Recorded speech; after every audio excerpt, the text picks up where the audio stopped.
Il y a le côté aussi texan, hein. Il y a le côté texan.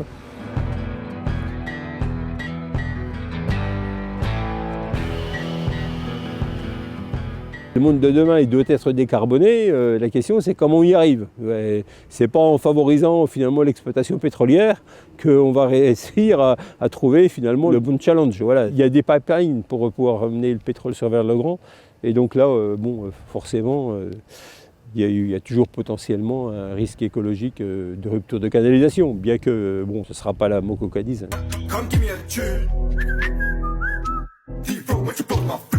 Si c'était une volonté de prolonger pour, à la limite, récupérer encore les 4 gouttes de pétrole qui restent dans le fond du sous-sol, à la limite, pourquoi pas, mais ce qui me gêne, ce qui gêne tout le monde, c'est l'avenir, quoi. Notre crainte à nous, c'est qu'effectivement les législations peuvent changer. On sait que Vermillon est quand même un champion de la fragmentation hydraulique.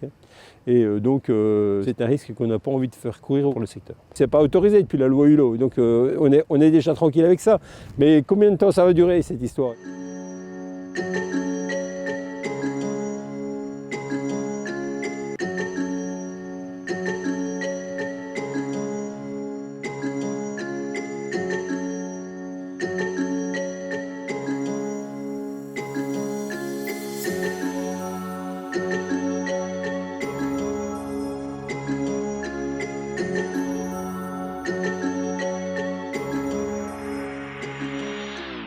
Un puits de pétrole, ça peut toujours être intéressant si ça ramène de l'argent sur la commune.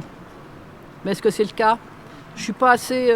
Monsieur le maire est peut-être plus à même que moi pour répondre à cette question. Je peux vous répondre, c'est un rapport 40 kg par an. Oui. C'est combien ? Alors, pour vous, c'est intéressant ou... 40 000 €, c'est 40 000 €. Oui. On va pas dire que c'est pas intéressant. On va se plaindre. Mais le fond du problème, c'est pas les 40 000 €, c'est les risques potentiels que peut avoir cette exploitation dans le futur. Mais derrière, c'est qu'est-ce qui va se passer après 2040, puisque Vermillon est en train de chercher des pistes d'exploitation. Si on nous mettait de la fracture hydraulique qui vienne polluer nos nappes phréatiques, etc., je pense que personne ne serait bien heureux. Bon, nous, en tant que citoyens, on est concernés par tout ce qui est écologique, mais il est vrai qu'on n'est pas, disons, moi personnellement, je ne suis pas suffisamment informée de tout ce qui peut se passer dans le futur par rapport au puits de pétrole qu'il y a sur la commune. Hein. Jusqu'alors, ça fait des années qu'il y est, donc on a apparemment jamais eu de problème. C'est une exploitation qui existe, donc il n'y a pas de... Je ne vois pas pourquoi on ne continuerait pas à l'exploiter, c'est pas un nouveau forage, c'est pas un nouveau gisement, donc autant l'utiliser. Je ne pense pas qu'il y ait eu de catastrophes et de problèmes écologiques majeurs à déplorer sur ces exploitations. Donc non, j'ai pas de crainte particulière. Moi, ma crainte, c'est le danger que ce puits de pétrole a toujours représenté, de toute façon, parce qu'il n'est pas si loin que ça des premières habitations. Et puis, si on fait bien le calcul, quelle est la rentabilité de la chose, quoi.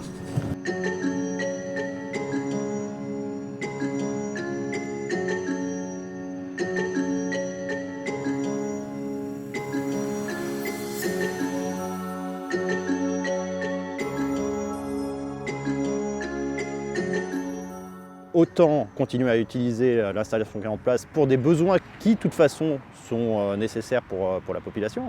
Et pour la commune, c'est un revenu substantiel, c'est 40 000 € sur un budget d'1,2 million. Il y a des besoins en pétrole aujourd'hui, il faut qu'on puisse les assurer le temps de la transition écologique. À terme, de toute façon, ça disparaîtra. Le pétrole n'est pas forcément une ressource infinie. Et ça va dans le sens de l'histoire de développer les énergies renouvelables pour fournir de l'énergie propre. Mais les deux aujourd'hui vivent et il faut qu'on puisse fournir les deux. Aujourd'hui, tout n'est pas à 100% électrique. Donc voilà. On a du pétrole ici sur Beaune, autant l'utiliser plutôt que d'aller le chercher dans les pays de l'OPEP.